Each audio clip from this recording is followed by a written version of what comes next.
సమ్మె అన్నాం, కానీ హిందువుల సమ్మె, సిక్కుల సమ్మె, ముస్లింల సమ్మె, క్రైస్తవుల సమ్మె పెట్టినామండి. ఇంక్లూజివ్, ఒక అజిటేషన్ చేసిన, ఒక గ్రోత్ సాధించిన, ఒక ప్రగతి సాధించిన, it should be inclusive, it should be of the entire nation. ప్రభుత్వం గట్ల మాట్లాడాలి. కానీ దౌర్భాగ్యం ఏంటంటే బీజేపీ పాలిత రాష్ట్రాలలో, అనేక రాష్ట్రాలలో సెలవులు ఇచ్చి ప్రభుత్వ ఉద్యోగస్తులను కాశ్మీర్ ఫైల్ సినిమా చూడమని చెప్తున్నారు. ఎటు పోతుందండి దేశం? ఏం దిక్కుమాలిన ప్రచారం ఇది? ఇదేం విభజన రాజకీయం? దీని పర్యవసానం ఏంది? ఎక్కడ తీసుకెళ్తారు ఈ దేశాన్ని? అనేక దశాబ్దాల తరబడి అనేక ప్రభుత్వాలు కొనసాగించినటువంటి కృషి వల్ల ఒక వాతావరణం నిర్మాణం అయితే ఇలా భారతదేశంలో ఐటీ రంగంలో అది అంతర్జాతీయ స్థాయి విపిని. ఐటీ రంగం అనేది ఇండియా నుంచి దాదాపు 5 లక్షల కోట్ల పైచలకు సాఫ్ట్వేర్ ఎక్స్పోర్ట్ అవుతా ఉంది. బెంగళూరు, హైదరాబాద్, పూణే తదితర ఏరియాలను కలుపుకుంటే ఎక్కడికి పోతే రేపు పొద్దున ఇది? ఈ విభజన రాజకీయాలు పెట్టి, విద్వేషాలు పెట్టి సమాజాన్ని విచ్చలవిడి ప్రయత్నాలు చేస్తే ఏం జరుగుతుంది? రేపు పొద్దున వాతావరణ కాలుష్యం ఏర్పడితే ఎవరు దానికి బాధ్యతలతో వహిస్తారు? రేపు పొద్దున అద్భుతమైనటువంటి మనందరం కూడా గంగాజలం అని ఎంతో ప్రేమతోని, ఎంతో పవిత్రంగా భావించే గంగానదిలో కూడా వందల వేల శవాలు తేలేటట్టు చేసినటువంటి ప్రభుత్వం ఈ ప్రభుత్వం. It's a fact. దీన్ని దాసలేరు. ఎన్ని ప్రయత్నాలు చేసినా, ఎన్ని మెరమెచ్చకాలు చెప్పినా, ఎన్ని ఉల్టా పాటలు మాట్లాడినా ఇవి దాసలేరు కదా. ఇవన్నీ వాస్తవాలు. ఇట్లా ఎంతవరకు వచ్చింది ఇది? నిన్నగాక మొన్న ఉక్రెయిన్ పరిణామాలు, రష్యా ఉక్రెయిన్ యుద్ధం. ఒక 20,000 మంది పిల్లలుంటే వాళ్ళని తేలే. ఎంబసీని షిఫ్ట్ చేసినారు నెల ముందు, కానీ పిల్లల్ని షిఫ్ట్ చేయలే, అలర్ట్ చేయలే. తద్వారా సంభవించినటువంటి ఘోరం, బాధ, చాలా పెద్ద మానసిక వ్యధ ఆ విద్యార్థుల తల్లిదండ్రులు అనుభవించారు. మొన్న మేము చెప్పినాం అసెంబ్లీలో, వాళ్ళ చదువులు పోవద్దు, మేము ముందుకు వస్తాం. మా తర్వాత బెంగాల్ గవర్నమెంట్ కూడా ప్రకటించింది. కానీ కేంద్రం నుంచి ఉలుకు లేదు, పలుకు లేదు. ఇది రెస్పాన్స్ కేంద్ర ప్రభుత్వం. అంటే ఇట్లా ఏ రకంగా చూసినా మాకు ఎంతసేపు కాశ్మీర్ ఫైల్స్, విద్వేషాలు ప్రవేశపెట్టడం, సమాజాన్ని విడదీయడం మాకు ఇంతే సాధన అవుతుందని చెప్పగా చెప్తున్నారు. మాకు ఇక అభివృద్ధి లేదు, ప్రగతి లేదు, ప్రాజెక్టు లేదు, ఏమి లేదు, జీడిపి పెంచేది లేదు, దేశం యొక్క ఆర్థిక అభివృద్ధి లేదు, జస్ట్ నథింగ్. అన్ని ఇండెక్స్లలో చాలా భయంకరమైనటువంటి ఇండెక్స్. నిన్నగాక మొన్నటి అది వచ్చింది, హ్యాపీనెస్ ఇండెక్స్ అని. దానిలో 139వ ర్యాంక్ భారతదేశం. 149 దేశాల ర్యాంక్ తీస్తే అవర్ పొజిషన్ ఇది 139. మేము అంటే ఇంకో రకంగా ఉంటుంది. కానీ గొప్ప పరువు నష్టం కేసు ఏంటంటే మన పక్కన ఉన్న భూటాన్ కంటే తక్కువ ఉంటుందా మన పరిస్థితి? నేపాల్ కంటే తక్కువ ఉంటుందా? పాకిస్తాన్, బంగ్లాదేశ్, శ్రీలంక కంటే కూడా మన పరిస్థితి తక్కువ ఉంటుందా? స్పష్టంగా కనపడుతున్నాయి ఇవన్నీ ఇండెక్స్లు. మేము చెప్తలేం. ఇంటర్నేషనల్ బెంచ్ మార్క్స్లో ఎప్పటి నుంచో దశాబ్దాల నుంచి వరల్డ్ బ్యాంక్ కావచ్చు, ఇంకోలు కావచ్చు చేస్తూ ఉన్నారు. యూత్ అన్ఎంప్లాయ్మెంట్ ఇండెక్స్లో లాస్ట్ బట్ 1 ర్యాంక్లో ఉన్నాం మనం. 20.84 ర్యాంక్లో ఉన్నది మనం. సిరియా కంటే కూడా అధ్వానమైన పరిస్థితిలో 23.01 ర్యాంక్. ఇంత ఘోరమైనటువంటి పరిస్థితి ప్రజాస్వామ్య విలువల పరిరక్షణలో కానీ, హ్యూమన్ డెవలప్మెంట్ ఇండెక్స్లో కానీ, హంగర్ ఇండెక్స్లో కానీ ఏ రకంగా చూసినా కూడా అన్నిట్లలో కూడా దేశం పురోగమనంలో ఉంది, తిరోగమనంలో లేదు. కాబట్టి రాజకీయంగా కూడా ఈరోజు మేము తీర్మానం చేసినాం, ఈ పార్టీ తీసుకొచ్చేటువంటి దుర్మార్గమైన విధానాలను, ఈ కశ్మీర్ ఫైల్స్ అనే ఫిలాసఫీని, దీన్నంతా కూడా తిప్పికొట్టాలి, ప్రజలను ఎప్పటికప్పుడు చైతన్యవంతం చేయాలి. అవసరమైతే బ్రహ్మాండమైనటువంటి పద్ధతులలో దీని వ్యతిరేక ఉద్యమాలు కూడా నిర్వహించాలని చెప్పి కూడా ఈరోజు అనుకున్నాం. డెఫినెట్గా ఒక తీర్మానం ఏంటంటే స్పష్టంగా ప్రజలకు చెప్పాల్సిన బాధ్యత మా మీద ఉంటుంది. కాబట్టి 100కు 100% మా వల్ల కాదు, మా వల్ల ఇదే అవుతుంది, మాతో ఇదే కాశ్మీర్ ఫైల్స్ లాంటి వ్యవహారమే అవుతుంది, ప్రతిసారి కూడా తీసుకొచ్చి పెడతాం. ఒకసారి కాశ్మీర్ ఫైల్స్, ఒకసారి అదేంది పుల్వామా, ఒకసారి గొల్వామా, ఇవి తప్ప ఓ ప్రాజెక్టు, ఓ నదో, ఓ కరెంటు, ఓ 10,000 కోట్లతో ఒక ఉద్యోగమో, ఒక పరిశ్రమనో, భారీ పరిశ్రమ ఏమి లేదు. ఆ ప్రసక్తే లేదు, ఆ ముచ్చటనే లేదు. ఒక్క మాట కూడా కంప్లీట్ వాగ్దాన భంగం, కంప్లీట్. వాళ్ళు చెప్పింది ఏ ఒక్క వాగ్దానం కూడా నెరవేరలేదు. అంతా చునావ్ కా జుమ్లా, పక్కా చునావీ జుమ్లా. ఏ ఒక్కటి కూడా 2 కోట్ల ఉద్యోగం ఇస్తామన్నారు, లేదు. 15 లక్షల ఖాళీలు ఇప్పుడు దేశంలో, అవి నింపాలి. మేము డిమాండ్ చేస్తా ఉన్నాం కేంద్ర ప్రభుత్వాన్ని. వాటి మీద కూడా మేము ధర్నాలు చేస్తాం. అదేవిధంగా అనేక ఇష్యూలు తెలంగాణ నుంచి. ధాన్యం కానీ అయిపోదు. ఈరోజు సభలో చాలా చర్చ జరిగింది. మాది ప్రత్యేకమైన పరిస్థితి. ఎందుకంటే రిజర్వేషన్ల వ్యవహారం ఉంది దేశంలో. బాధ్యతను చెప్పవలసి వస్తుంది. రిజర్వేషన్ల వ్యవహారంలో యాక్చువల్లీ 50% కన్నా ఎక్కువ ఉండద్దు అని రాజ్యాంగం లెక్క లేదు. కానీ సుప్రీంకోర్టు ఒక జడ్జిమెంట్ ఇచ్చింది. ఆ జడ్జిమెంటు పూర్తి స్థాయిలో ఇంప్లిమెంట్ అవుతుందా దేశంలో? అయితే లేదు. తమిళనాడులో 69% ఇస్తారు, ఇంకో రాష్ట్రంలో ఇంకో % ఇస్తారు, మన దగ్గర 50% దాటద్దు అంటారు. అని నేను అడిగినాం, ప్రధానమంత్రి కూడా మేము అడిగినాం ఎక్కడ పద్ధతి అని చెప్పి. సుప్రీంకోర్టు ఇచ్చిన జడ్జిమెంట్లో వాళ్ళకు వెసులుబాటు ఇచ్చారు. ఏదైనా ప్రాంతంలో, దేశంలో, ఏదైనా రాష్ట్రంలో ప్రత్యేక పరిస్థితి సంభవిస్తే అప్పుడు ప్రభుత్వాలు పెంచుకోవచ్చు, 50% అధిగమించవచ్చు అని చెప్పారు. దాన్ని మొత్తం మేము కంప్లీట్గా కమిషన్ ఏర్పాటు చేసి రిపోర్ట్ తెప్పించి అధ్యయనం చేసి సమగ్రంగా పంపించినాం. శాసనసభ ఏకగ్రీవ తీర్మానం చేసి పంపించినాం. గిరిజన రిజర్వేషన్లు మేము ఆంధ్రప్రదేశ్లో ఉన్నప్పుడు పలచబడ్డాం, మేము 6%గానే పరిగణించబడ్డాం. ఇవాళ మా పర్సెంటేజ్ పెరిగిపోయింది తెలంగాణ సెపరేట్ స్టేట్ కావడం వల్ల. కాబట్టి దాన్ని 10% పెట్టుకుంటామని చెప్పి పంపించినాం. ఈ రోజు వరకు కూడా దాని మీద ఉలుకు లేదు, పలుకు లేదు, ఏదో కాగితం రాసి తప్పించుకునేటువంటి పరిస్థితి. ఇట్లా ఉన్నటువంటి పరిస్థితి. అట్లనే అనేక విషయాలలో ఎస్సీ వర్గీకరణ మా రాష్ట్రంలో పెద్ద ఉద్యమాలు జరిగినాయి. మా శాసనసభ ఇక్కడి నుంచి యునానిమస్గా, అక్కడ 2 కులాలు ఉన్నప్పటికీ మేము అందరినీ కన్విన్స్ చేసి యునానిమస్ తీర్మానం చేసి పంపించినాం. ఎవరికి వచ్చే పర్సెంటేజ్ వాళ్ళకి వస్తుంది, వాళ్ళకి జనాభాను బట్టి ఎందుకు పెండింగ్ పెట్టాలి, ప్రజలు కోరుతున్నారని చెప్పి పంపిస్తే దాని మీద కూడా ఈరోజు వరకు అతిగతి లేనటువంటి పరిస్థితి. అట్లనే బీసీల కులగణన చేయమని అడిగినాం. ఎవరికి ఏమి నష్టం ఉన్నదండి? ఎవరు ఎంతమంది ఉన్నదో తెలిస్తే వాళ్ళ పని వాళ్ళు చేసుకుంటారు, దాని ఇబ్బంది ఏమున్నది? దాన్ని కూడా పట్టించుకున్న పాపాన కేంద్ర ప్రభుత్వం కనపడతలేదు. ఈ విధంగా ఊరికే మాటలు, ఒక రకమైనటువంటి భేదభావాలు సృష్టించి, ఉద్వేగాలు రెచ్చగొట్టి, విద్వేషాలు రెచ్చగొట్టి, ప్రజలను ఒక రకమైనటువంటి ఉద్వేగాలకు లోను చేసి ఆ ఉద్వేగాలను రాజకీయంగా సొమ్ము చేసుకునే ఒక దుర్మార్గమైన క్రీడ ఈ దేశంలో జరుగుతూ ఉంది. ఇది సమంజసం కాదు, సమర్థనీయం కాదు. ఏ రకంగా కూడా ప్రోగ్రెసివ్ థింకర్స్ ఆలోచించే విధానం కాదు, ఆలోచించే పద్ధతి కాదు. దీనివల్ల దేశ ప్రగతి కుంటుపడుతుంది తప్ప ఇంకా ఈ ప్రభుత్వం కొనసాగినట్టయితే 100% దేశం చాలా భయంకరమైన పరిణామాలు ఎదుర్కొంటుంది, చాలా పెద్ద నష్టానికి గురవుతుంది. కాబట్టి this government should go. Yes, we have to pack up this government back to home.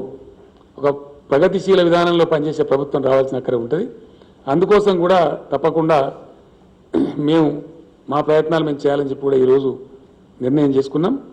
ఆ రకంగా విపరీతమైనటువంటి బ్యాంక్ స్కామ్స్ జరుగుతూ ఉన్నాయి.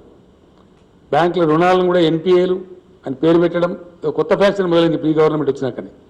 అంతకుముందు ఏదో మామూలుగా ఉండేది, రేరెస్ట్ ఆఫ్ ద రేర్ ఉండేది. ఇది ఇప్పుడు ఒక తరవా అయిపోయింది.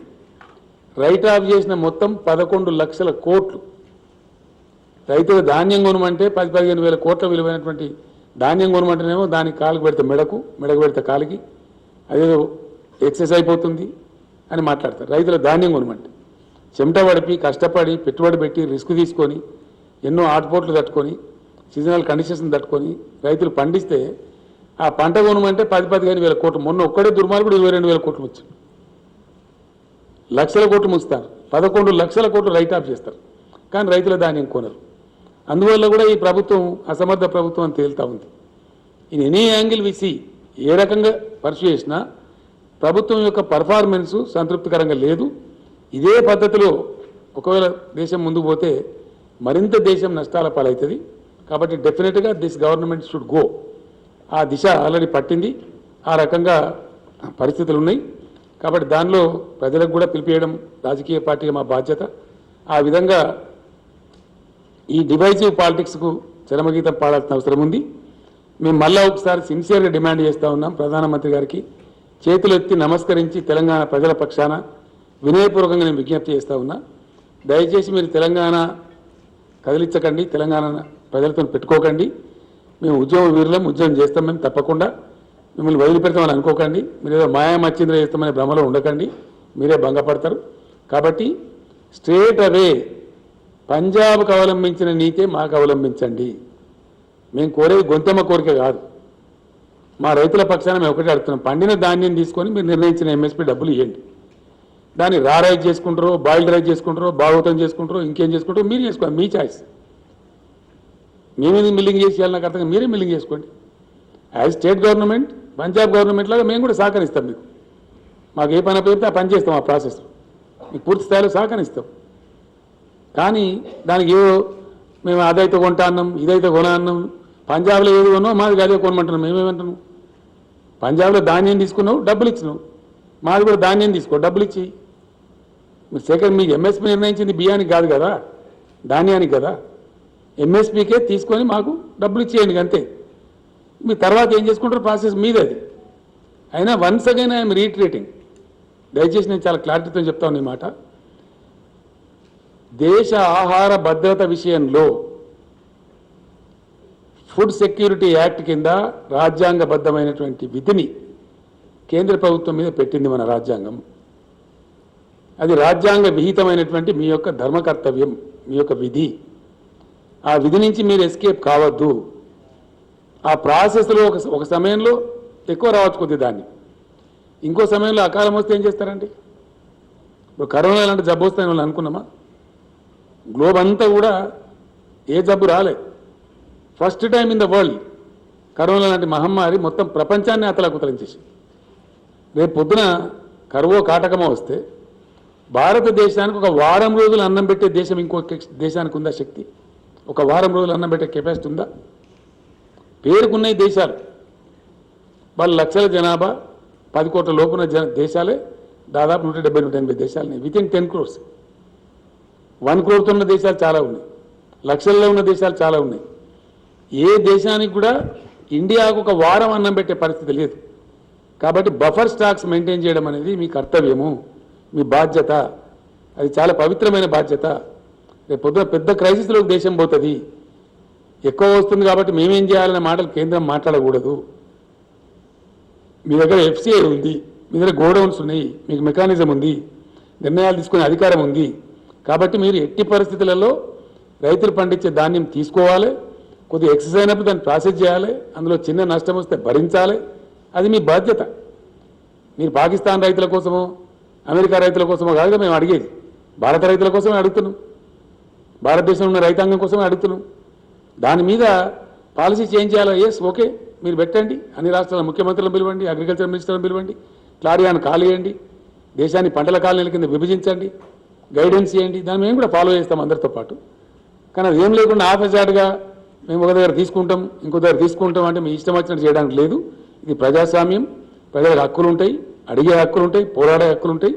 పంజాబ్కు ఏ విధంగా, హర్యానాకు ఏ విధంగా 100% ప్రొక్యూర్మెంట్ ఉందో ఆ విధంగా మాది కూడా తీసుకోండి. ఇంకో మాట కూడా మేము విజ్ఞప్తి చేస్తూ ఉన్నాం, let there be a national procurement policy. జాతీయ స్థాయిలో ప్రొక్యూర్మెంట్ పాలసీ ఉండాలి, అది అందరికి సమానంగా ఉండాలి, ఒకటిగా ఉండాలి. అప్పుడే ధర్మం జరిగేటువంటి అవకాశం ఉంటుంది. కాబట్టి ఆ ప్రకారం చేయాలని చెప్పి కేంద్రాన్ని మేము కోరుతున్నాం. అట్లా చేయని పక్షంలో మట్టుకు చాలా పెద్ద ఎత్తున అనేక పోరాట రూపాలలో బ్రహ్మాండమైన పద్ధతిలో ఉద్యమం చేస్తాం. అవసరమైతే మొత్తం క్యాబినెట్ అంతా వెళ్ళి ఢిల్లీలో తీవ్రమైన నిరసన కార్యక్రమాలు కూడా చేపడతాం. ఇక్కడ కూడా ఉద్యమాలు నిర్మిస్తాం. మనం వెళ్ళినప్పుడు ఆ కిసాన్ నేతలు కొంతమంది నాకు కలిసినారు, తప్పకుండా మేము కూడా వస్తాం సార్, పార్టిసిపేట్ అవుతామని చెప్పినారు. జాతీయ స్థాయికి ఉద్యమాన్ని తీసుకొని పోతాం. కేంద్రాన్ని ఈరోజు ఇంకో డిమాండ్ కూడా నేను చేస్తూ ఉన్నా. దేశంలో ఇప్పటి వరకు అందరికి రాజ్యాంగ రక్షణలు ఉన్నాయి, కానీ దేశానికి అన్నం పెట్టే రైతులకు ఇలా కాన్స్టిట్యూషనల్ సేఫ్టీ లేదు. ఎస్, డెఫినెట్గా ఈ దేశంలో అది రావాల్సిన అవసరం ఉంది. Let there be constitutional safety for the farmers. किसान के लिए संवैधानिक रक्षा की जरूरत है.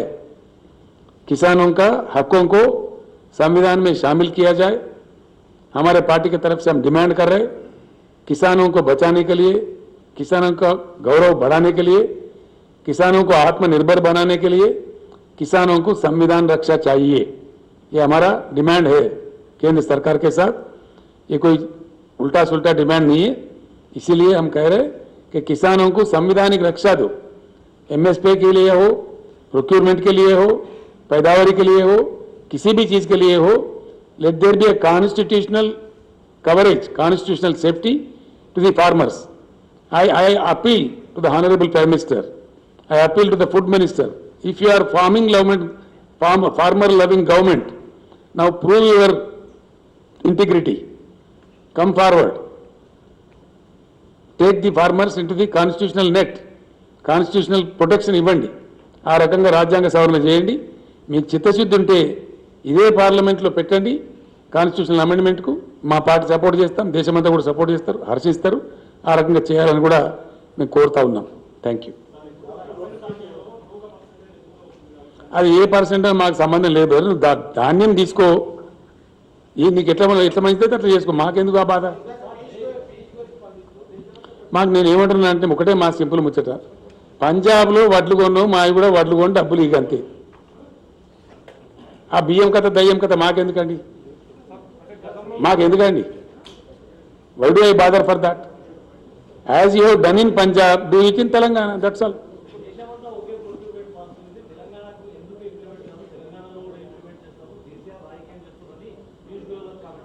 నేను ఏమంటున్నా అంటే వడ్లు వాళ్ళనే పోయి కొనమంటే కొనక సపరేట్ గిదంతా ఏంది ఆయనకు అర్థం కాదు. కామెంట్ ఏంది, మూమెంట్ ఏంది? కేసీఆర్ కామెంట్ చేయకుండా చేయరాదా? వడ్లు కొంటే అయిపోయాయి, చక్కగా మాట చెప్పరాదు. అరే యాసంగిలో పండే ధాన్యం అంతా కొంటామని చెప్పి నేను పోయి పూల బొకే బ్రహ్మాండంగా ఇచ్చి ఆయనకు దండ వేసి దండం పెట్టిస్తా, కడప తల పెట్టమంటే పోయి పెడతా. ఈ కదా ఇవన్నీ మెరమెచ్చకాలి ఎందుకే? సింపుల్ మాట. దేశంలో ప్రొక్యూర్మెంట్ ఉంది, సంతోషం. అట్లే మాది కొనమని మేము అంటున్నాం. ఏమంటున్నాం మేము? మాకేం సంబంధం అదంతా?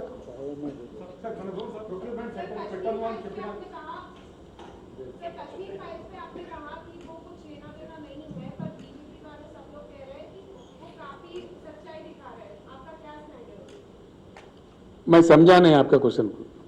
बीजेपी वाले और सारे बीजेपी पार्टी, चाहे वो सेंट्रल गवर्नमेंट हो या फिर स्टेट में बीजेपी हो, वो सारे लोग कश्मीर फाइल्स मूवी को सपोर्ट कर रहे हैं. आपने कहा उसका कोई हम भी सपोर्ट कर रहे हैं, हम उसको उल्टा नहीं बोल रहे. बात यह है कि कुछ करो उनके लिए ना, वो कश्मीर पंडित्स के लिए जो दिल्ली में पड़े हुए हैं. खाली मीठी मीठी बातें क्यों बोलते हो? What is your priority? Hindu धर्म को बेच के आप वोट कमाने का चक्कर चला रहे हो, इसी को हम काट रहे हैं. हम क्या चीज काट रहे हैं? कहीं फाइल्स हो तो क्या फाइल्स होना चाहिए? ट्राइबल के फाइल्स के बारे में सोचो, इरिगेशन फाइल्स के बारे में सोचो, इकोनॉमिक फाइल्स के बारे में सोचो, जीडीपी के फाइल्स के बारे में सोचो, देश के आर्थिक उन्नति के लिए सोचो. वो फाइल्स के लिए नहीं है. खाली धर्म के नाम पे राजनीति चलना ये कहां तक सही है? 100% कर रहे, बिल्कुल वो कह रहे. इससे बढ़कर हमसे कुछ होता ही नहीं है बोल रहे. इसमें शर्माने क्या बात है, छुपाने क्या बात है? वो तो खुलेआम कह रहे. हमारे पास यही कश्मीर फाइल्स होता, पुलवामा होता, पाकिस्तान होता, हम किसी को राक्षस बताते, इसके नाम पे तुम वोट दो, यही तो कह रहे हैं ना वो लोग सुबह शाम. जो देश के हित में अच्छा नहीं है, इसमें क्या गलती है?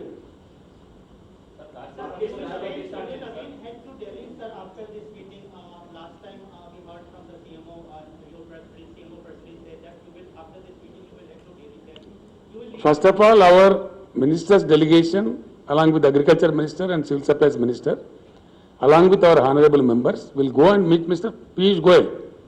Ask him. We'll see his reaction. Thereby, if need be, I will myself go to Delhi. You will seek time from the Prime Minister. We will see. I can't say it now. We will go according to the developments. One more question, sir. In recent press conference, including this, you always talk about team politics, inclusive politics, and developmental-based politics. But when we see in states, there are several delegations on your party MLAs and ministers, and we see that corruption is becoming mainstream here in the state. No, not at all. Who says? There are, You tell me the detail. If you cannot make a general comment like that. sir, detail being You cannot generalize, you know. If there any specific issue is there, please bring it to my notice. We'll take action. BJP పోవాలంటున్నారు కేంద్రంలో అంటే జాతీయ party రెండు రాష్ట్రాలకే పరిమితమైంది. మరి ప్రాంతీయ పార్టీలతో BJP పోయేటట్టు ఆ దిశగా మీ విలేకరులతో నాదో ప్రార్థన అండి. నేను మొన్న రాంచీలో కూడా చెప్పిన, రాంచీలో కూడా ఒక విలేకరు నన్ను అడిగిండు.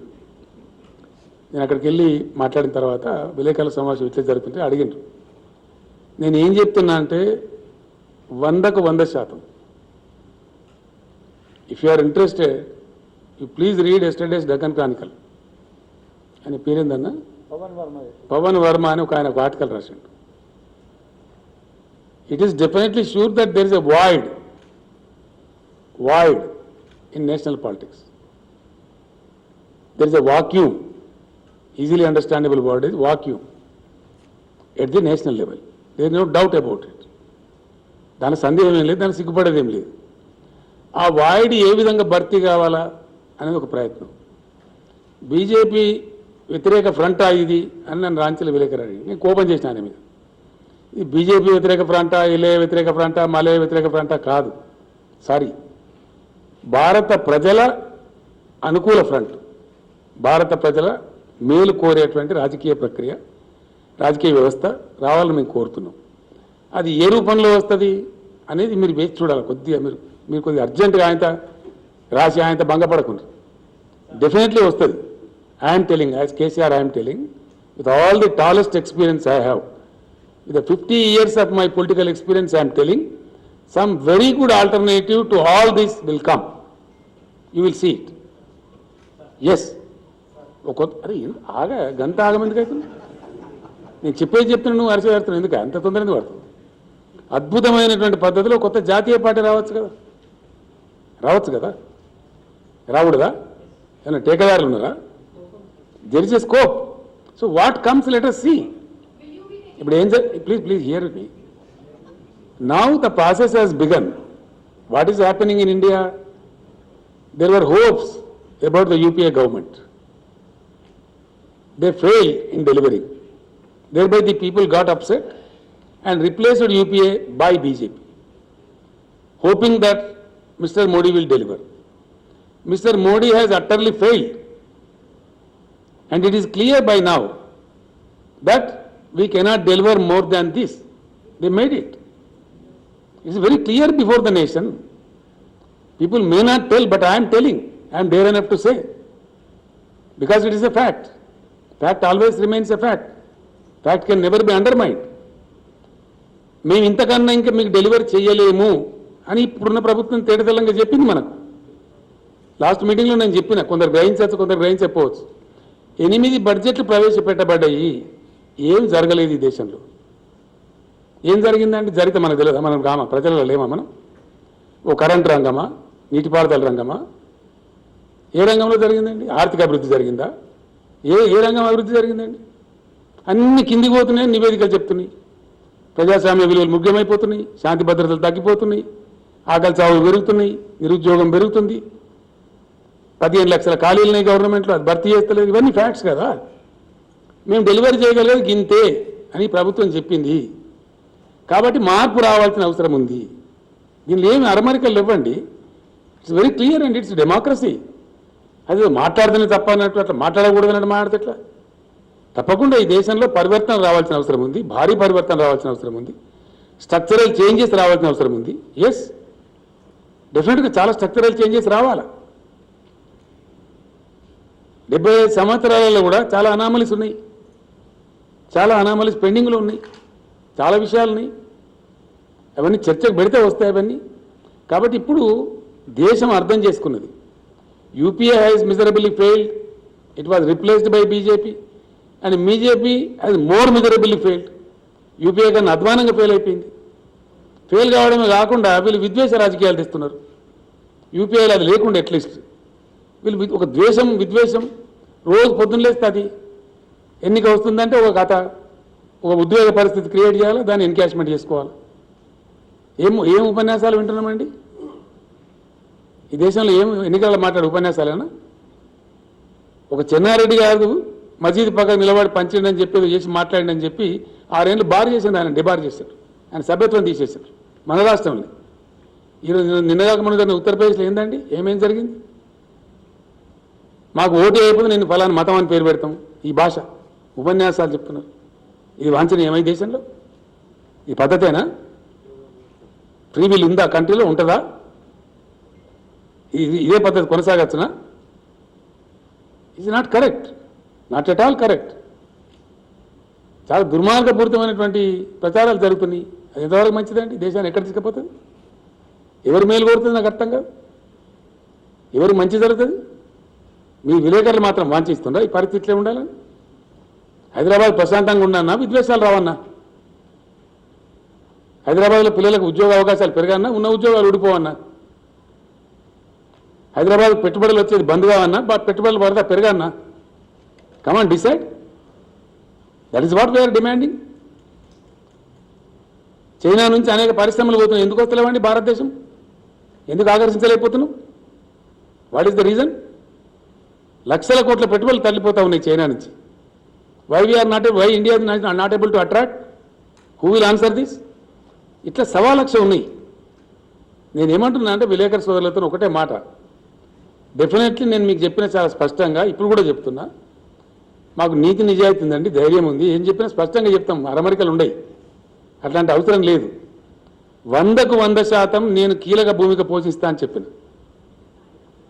జాతీయ రాజకీయాలలో బహుముఖీన పరివర్తన, స్ట్రక్చరల్ చేంజెస్తో కూడినటువంటి, మీరు రాసుకోవచ్చు, బేసిక్ స్ట్రక్చరల్ చేంజెస్తో కూడినటువంటి పరివర్తన రావాల్సిన आवश्यकता ఉంది. मैं हिंदी में भी बोलूंगा हमारे हिंदी मित्रों के लिए कि इस देश में भारी परिवर्तन आने की बहुत ही जरूरत है, इसलिए कि यूपीए सरकार से निराश होकर हम जिस ढंग से बीजेपी को जिताए हैं, उन्होंने बता चुका है उनका रंग, उनका डिलीवरी क्या है, उनका कैपेसिटी क्या है, ये देश के सामने आ चुका है. और दूसरा एक बुरा चीज आ रहा है, कश्मीर फाइल जैसे कोई भावुक बना के लोगों को धर्म को बेच के वोट कमाने का एक राजनीति साफ दिखने को मिल रहा है. हर चुनाव के दरमियान कुछ ना कुछ आ जाता है, कुछ एक तमाशा करते हैं, कुछ एक ड्रामा करते हैं. ये बात ठीक नहीं है. और दूसरा बात यह है कि भाजपा सरकार के 8 साल का सरकार में किस चीज में देश की उन्नति हुई है? किस चीज में? कोई एक चीज बताते मुझे. सारे इंडेक्स देखिए, केंद्र सरकार के आंकड़े देखिए. हम ये बात छुपा के थोड़ी बोल रहे हैं. ये बात सही है कि हमारा बहुत अच्छा तरक्की हुआ, विकास हुआ तेलंगाना में. देश के विकास नहीं होने की वजह से हम भी मारे गए, तेलंगाना भी मारा गया. मैंने असेंबली में भी कह दिया ये बात कि 11.5 लाख का हमारा जीएसडीपी है. हमारे बराबर का भी अगर केंद्र का परफॉर्मेंस रहता तो हमारा जीएसडीपी 14.5 लाख करोड़ होना चाहिए था.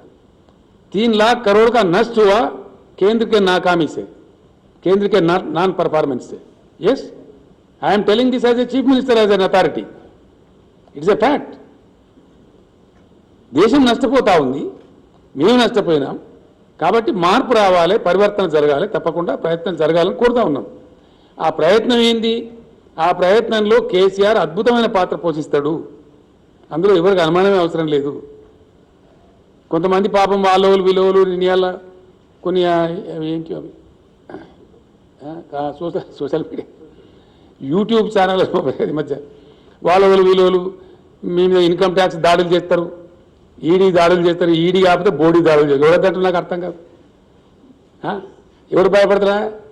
ఈ బ్లాక్ మెయిల్ రాజకీయాలు భయపడతారా? కేసీఆర్ ఇట్లా ఈ ఈడీలకు బోడీలకు ఇన్కమ్ ట్యాక్స్లకు భయపడేదైతే మేము 15 ఏళ్ళు ఉద్యమం చేద్దామా? తెలంగాణ ఉద్యమం మేమే భయపడేది. ఈ ఈడీ దాడులని, సిబిఐ దాడులని, తోక దాడులని బెదిరిస్తే కేసీఆర్ భయపడతాడా? Is it the way? Is this a propaganda? These things do not work everywhere. Sorry, దొంగలు లంగలు భయంకరంగా కరప్షన్ చేసిన వాళ్ళు, స్కామ్స్టర్స్, వాళ్ళు భయపడతారు. మేమేం భయపడతామని నాకు అర్థం కాదు. నో వే, ఈ కేరే పిన్ ఇష్యూ కాదు కదా అది.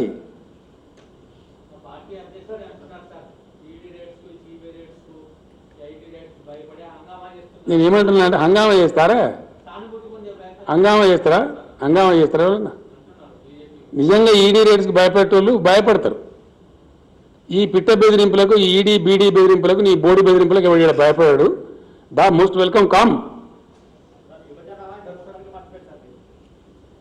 సార్ ప్రొక్యూర్మెంట్ సెంటర్స్ మనం పెట్టము అని ముందే చెప్తాం సార్. అయినా రైతులు ఇంత పెద్ద ఎత్తున పంట పండించారు.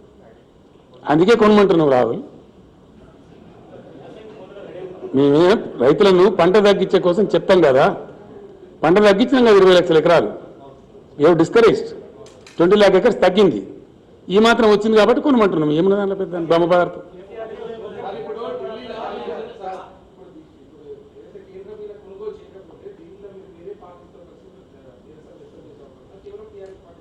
మేము ఏం చేయాలో ఇప్పుడు మీకు చెప్తామండి అని చెప్పినాక అలా రాష్ట్రం ఏముంది? ఏమేం చేయాలో చేస్తాము. ఇండియా గేట్ దగ్గర కొంచెం పోస్తాం, వడ్లు కూడా పోయామా? డెఫినెట్గా పోస్తాం. Yes please.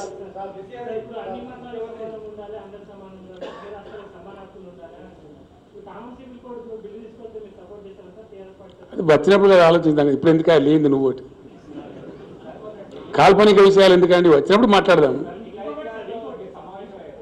ఏమండి ఇవే విషయాలు. రైతులకు రాజ్యాంగపరమైన రక్షణలు రావాలి.